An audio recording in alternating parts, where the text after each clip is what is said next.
육성 게임은 이렇게 만듭니다. 2탄 돌아왔네요. 이번엔 실전입니다.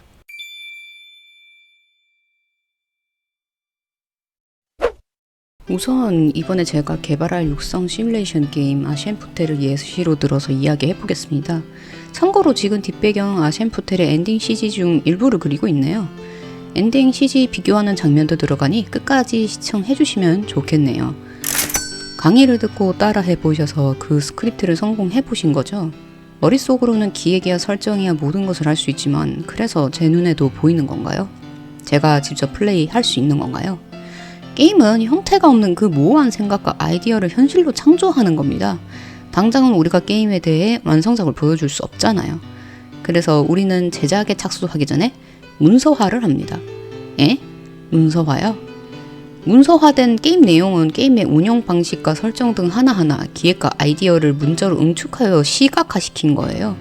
이 문서화는 두 가지 목적을 가지고 있습니다. 첫 번째, 그림을 그리기 전에 러프 스케치를 하는 겁니다. 물론 러프로는 완전하진 않지만 그 위에 선을 따고 채색을 하면 점점 완성의 형태를 띄어가는 거죠. 두 번째, 문자는 상대를 설득할 수 있는 가장 요긴한 도구입니다. 1인 게임 제작의 특성상 시온섭을 받기로 희망한다든지 타자에게 이 게임이 재미있다고 설득해야겠지요. 그러려면 눈에 바로 드러낼 수 있게 문서로 체계를 잡아두는 거예요. 육성 게임을 만드는 이유, 타겟은 누구로 잡을 것이며 난이도, 그 외 타깃으로 잡은 층에게 어떠한 시스템으로 게임을 매료시킬 것인지 우선 쓰세요. 저는 글 쓰는 게 어려워요. 잘 안 써지는데요. 머릿속에 게임에 대한 의욕으로 꽉꽉 찼다면서요. 그 문서화한 자료가 당신이 완성하고픈 육성 시뮬레이션을 만드는 데 필요한 귀중한 데이터니까요. 정 안 되면 당신이 키우고 싶어하는 육성 주인공을 써보세요. 아예 특성에 따라 육성 방향이나 시스템이 결정될 수도 있으니까요. 저는 소녀 육성 기록 시리즈를 개발할 때는 육성 주인공을 두고 스케줄 시스템이나 설정, 그 외 더하고 싶은 육성 방향을 완성했습니다. 이번 출시 예정적인 아시엔푸텔은 소녀 육성 기록 외전격으로 제공될 거고, 제가 요새 시간이 부족한 터라 기존 육성 게임 개발 시간을 줄여보자는 방향으로 개발하게 됐습니다. 그래서 육성 시스템과 육성 방향에 대해 꽤 고민을 해왔습니다. 왜 우리가 가끔 게임을 개발하는 분들의 개발 블로그나 홈페이지로 들어가면 아트워크를 보는 경우가 있죠. 그런데 그건 유저 보여주라고 있는 게 아니라 내가 쓰기 위해서 작업하는 겁니다. 게임을 기대하는 유저들에게 보여주는 건 일부에 불과하고요. 왜냐하면 게임을 제작하게 되면 메인 게임 화면에 무엇이 있어야 하며 어떠한 분위기로 스탠딩 CG가 그려져야 하며 배경은 어떤 느낌으로 리소스 제작이 되어야 하고 UI나 그에 필요한 그래픽들이 어떻게 배치되어 편의성이 잡히는지 알아야 하거든요. 이렇게 메인 게임 화면을 만들어 봤지만 이 외에도 대화하는 장면, 사냥이나 채집을 하는 행동 화면, 엔딩 CG 배치 등을 구상하고 있습니다. 해보시면 분명 깨닫는 게 있을 겁니다. 내가 생각해왔던 것보다 이거 곱절로 시간이 걸린다. 상상한 것보다 분량이 무시무시하구나. 와, 나 이거 전부 제대로 할 수 있을까? 전화에서 알려드렸듯이 자기 현실을 제대로 파악해야 합니다. 그래야 게임을 제작하면서 하루에 얼마나 제작 시간을 쏟아부을지 경제적으로 감당 가능하면서 완성하는지 알 수 있어요. 이게 바로 자기 객관화라는 거겠죠, 아마도. 번외편으로 아트워크 작성한 영상도 곧 올려볼게요. 참고해 보셔도 될 듯요. 육성 방향, 시스템 등을 짜두셨다면 게임2를 건드려야 합니다. 따라는 해봤지만 스스로 직접 만드시지 않았으면 해보셔야 합니다. 저도 램파이를 100% 알고 도전한 게 아니었습니다. 그냥 램파이 사이트에서 제공하는 메뉴를 보면 바로 다운로드 받았고요. 메인 게임 화면을 구상하니 그 뒤로 뭔가 버튼을 만드는 일에도 한두 시간을 투자하면서 해냈습니다. 그게 작동이 되는 걸 확인하면서 다른 작동 알고리즘도 욕심이 생겼습니다. 램파이는 파이썬 기반의 툴이기 때문에 파이썬 기초를 좀 공부하시면 좋겠네요. 네이버 카페로 램파이 한국어 사용자 포럼이 개설되어 있으니 참고해 주셔야 합니다.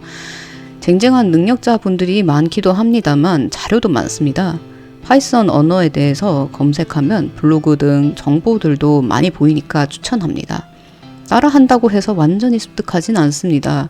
중요한 건 부딪혀보고 그걸 내 머리로 직접 익히지 않으면 어렵습니다. 스크립트는 직접 만들어야 하는 거예요. 특히 육성 게임이라서 만들어야 할 시스템은 전부 말이죠. 스케줄 관리, 육성할 주인공의 특성이라든가 육성 루틴, 이벤트 스크립트 아주 많으니까요. 나 근데 하나 말씀드리겠습니다. 버그 수정하고 업데이트하는 게 생각보다 고역입니다. 그 전에 QA를 하면 좋겠지만 버그를 전부 수정했다고 생각해서 내놨더니 플레이어들이 버그를 찾아내는 기상천외한 경험 분명히 하실 거거든요. 저도 알고 싶지 않았어요. 사실 홍보 마케팅은 인디게임 개발하는 모든 분들이 굉장히 어려워하는 점입니다. 왜냐하면 게임 개발에 힘쓰는 건 자신 있는데 아무래도 홍보는 또 다른 분야니까요. 저도 전업으로 하는 사람은 아니고 홍보에 크게 신경을 쓰지는 않았습니다. 하지만 제 게임을 플레이하시는 분들께서 직접 후기를 남기시는 걸 보면서 아차 싶었죠. 아니 감사하죠. 하나하나 글 다 봤습니다. 정말로 애정어린 후기들이었습니다. 저로서는 진짜 부끄러워서 몸둘 바두기 어려울 정도로요.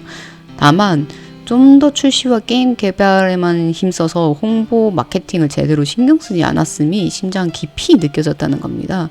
사실 인디게임 개발자는 펀딩을 통해서 홍보를 합니다. 그 외에도 인디게임 포럼이나 행사, 출시 예정작을 보일 수 있는 일련의 장소에서 자신의 개발작을 보이기도 하죠. 굿즈를 내놓아서 게임의 매력을 알리기도 하고요. 근데 펀딩은 저도 사실 고려 중이면서도 한편은 무섭습니다.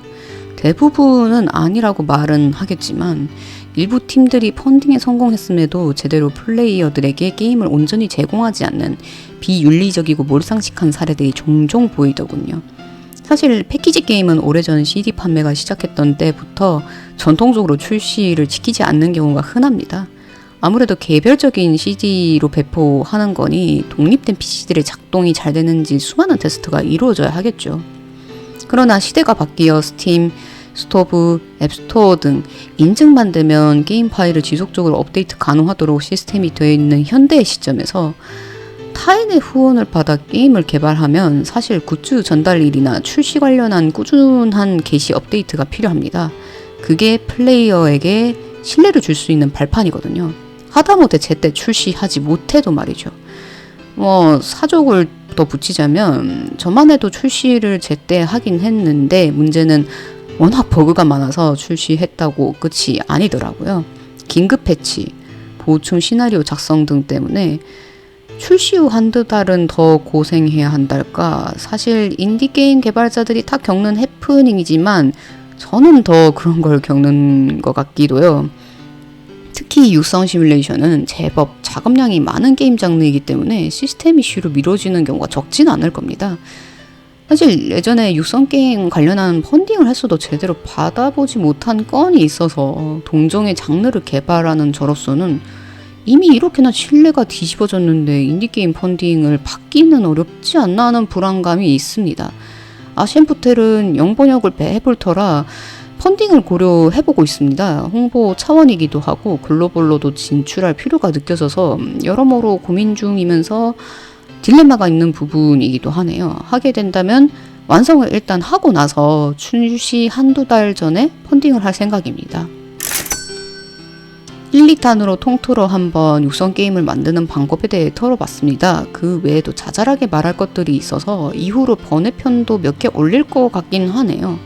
뭔가 내용이 라떼는으로 시작해서 걱정이다로 끝나버려서 도움이 될 만한 게 있으셨을까요? 하지만 쉽지 않은 개발 환경에서도 꽃피우는 분들이 분명히 있고 저는 그 발끝에서 좀 더 노력하는 개발자 가운데 하나네요. 게임 개발하시는 분들과 함께 진정으로 사랑해주시는 플레이어 분들의 삶이 행복해지도록 응원합니다.